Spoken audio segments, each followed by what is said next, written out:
Okay, welcome back. What I want to do right now is help you distinguish between residential and commercial properties, okay?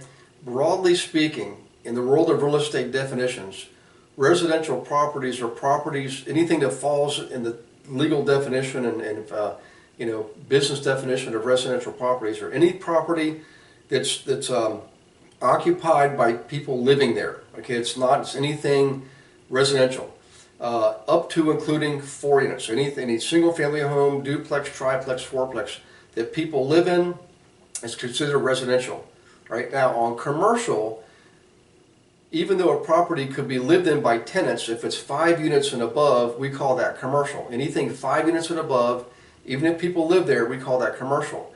Also, anything non-residential is always going to be considered commercial, right? The broad category of retail space, your little mini malls, office space, industrial space, storage space, all those spaces. They each have their own definitions. Industrial is its own separate category, right? Retail is its own separate category. Office is its own separate category, but it all falls within the broad genre of commercial, okay? Now, the reason I'm telling you this is we have different calculators that we use for different properties. Earlier I showed you the cash on cash return calculator. I'm sorry, the cash flow calculator. Real basic, simple stuff. And I briefly showed you this one. Oops, hang on one second. Okay, we call the rental property calculator, and this is a little bit more involved. So here's what's different about this. When you're looking at bigger properties, you generally have more details you've got to account for. Okay. If you've got a 100-unit building, for example, generally speaking, you're going to have contracts on lawn care, snow removal, pest control, security, telephone, internet, all these different vendors that support that building are all going to have contracts with you, okay? Some of those contracts have lienable clauses in there. In other words, somebody who's providing the laundry service for your building is going to put in there, if that property gets sold, the laundry contract stays with the property. The new owner inherits that contract. So we want to gather all of these contracts when we're doing due diligence on these bigger properties, because maybe the buyer, the new owner, doesn't want to be in that contract. Maybe they've got their own provider. Okay. Well, what you have to do is you have to identify that in what we call due diligence, and then in your negotiating, you tell the old owner, the soon-to-be ex-owner, that they've got to buy out that contract. That's their responsibility, not yours as the buyer or the buyer's agent. Okay. In any case, in here, back to this calculator for rental purposes and income purposes, we also identify all those individual items. I mean, everything's in here: legal, accounting, payroll, insurance, taxes, gas, water, electric, sewage. Everything is in there. Okay. You can also have category for vacancies and additional income like laundry and stores and so forth and so on.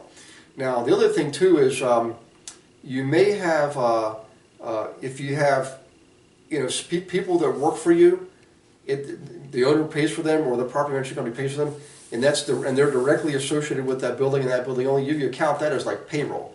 You don't really write that off as paying for maintenance and repairs. You have maintenance and repair costs. Some of those could be contracted out, but some could be from full-time employees, okay? So that's different categories, lots of different categories. The other thing about this is it also gives you ratios, all right? In other words, what is the percentage of property management relative to all expenses? What is the percentage of property management relative to gross income? We want all of those ratios. And by the way, this calculator also calculates for you cap rate and what we call debt coverage ratio. This is a very important term that banks use. Lenders use it to determine or that they want to lend money on this building. So the debt coverage ratio is how much income is left over after basic expenses to cover debt service. That's that ratio.